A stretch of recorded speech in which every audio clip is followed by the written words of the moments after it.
It's September, and do you know what that means? Fall, or autumn, as some people like to call it, is on its way. The leaves around here are already beginning to change color. Soon it'll be goodbye scorching hot summer, hello big fluffy sweaters. I'm going to be stocking up on pumpkin stuff. This is the time of year where I eat so much of it over the course of the next 2 months, I don't even want to look at the stuff by Thanksgiving. Speaking of fall festivities, Halloween will be rolling around soon, which of course I'm a big fan of. Anyway, that's enough for the intro. I'll be getting back to the royally fucked up shit I was dealing with in the tower. If I got a dime for every time I had to hide while something life threatening was nearby, well, I still wouldn't be rich. However, it is a situation I've found myself in a lot, and probably will again in the future. A skill I learned from it is being as still as possible for lengthy periods of time. At this point, I could probably give those British guards with the tall fuzzy hats a run for their money. We have reason to believe some assassins have infiltrated the tower, one of the guards asked. Have any of you seen anyone suspicious? I thought for sure someone would give me away. I was wrong. No, well, actually, we did see someone run by the kitchen. We didn't get a good look at him, though, an older sounding man told them. The guards must have been satisfied by that answer because I heard them leave the kitchen. Only when I was completely sure they were gone did I come out of the pantry. Thanks, I told everyone.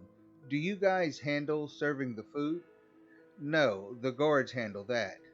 Okay, good. By the way, be mindful of those fumes.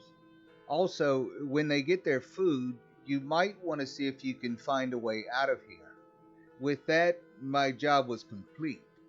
After that, I decided to try finding Carl. I hoped things were going well for him. I guess since the tower was under attack, the royals would be put in a safe room. I asked the slaves if they knew where that might be. They told me they didn't, since they weren't allowed to see much of the tower. Knowing Carl, he'd be hidden somewhere nearby, listening in on conversations to try and find out where the royals would be. He might even be trying to follow some guards to the room. It was at times like those when I wished we owned some kind of walkie-talkie. Usually they'd be risky since conversations on them can be listened to. In that place, however, which appeared to be in another dimension as far as we could tell, they would have been really handy.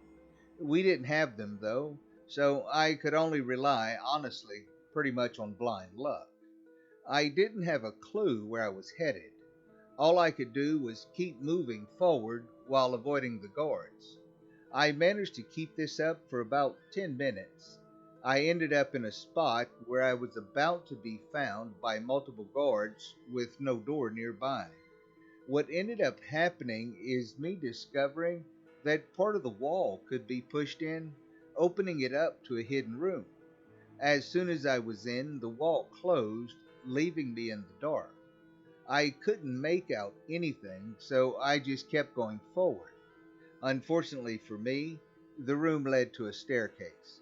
I cursed, slipping and falling down it. Upon reaching the bottom, I groaned, getting to my feet and then popping my back. I was surprised nobody heard my fall.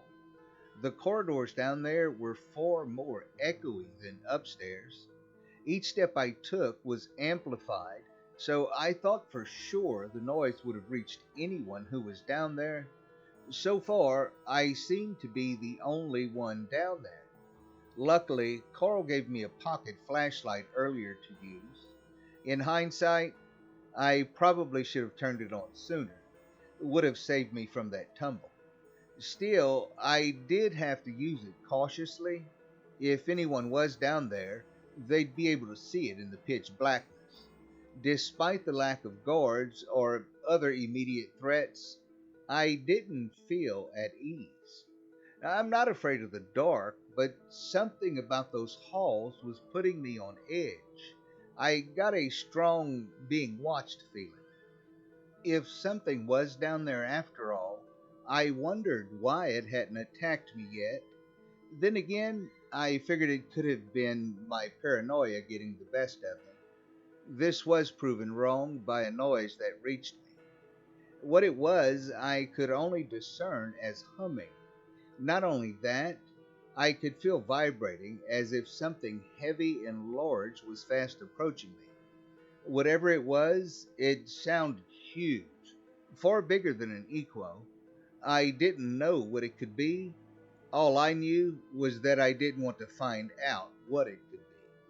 Try as I might, I couldn't seem to get away from it, no matter how many corners I turned. The closer it got, the more I noticed the noise that it made was almost mechanical. Yet there was also something disturbingly organic about it. Whatever this thing was, it must have been down there for a long time because it knew how to navigate the corridors. I wasn't even sure if my lance would help me against it. With its potential size, even if I managed to inflict a wound, it still would be able to kill me with ease. Plus, unlike upstairs, I didn't have the advantage of stealth. I felt like a mouse being chased by a cat. I just kept moving forward in hopes it would get bored and leave me alone. If only I were that lucky. It got louder. The scraping now became grating into my ears.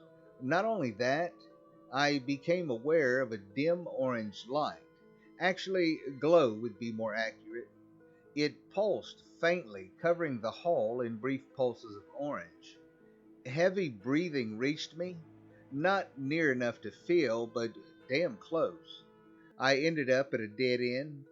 Frantically, I tried searching for some kind of switch in hopes that maybe the wall could be turned. Not finding anything, all I could do was turn to face my pursuer. What it turned out to be was far more horrifying than I thought. Standing on two legs was a twisted combination of machine, man, and unicorn. It towered over me, dwarfing even the Equos in height. Its face was more horse-shaped, with human skin stretched over it. Seeing it was all kinds of messed up. There were metal tubes running through parts of it up to its temples. Whatever they were connected to was causing that orange glow which its eyes and horn produced.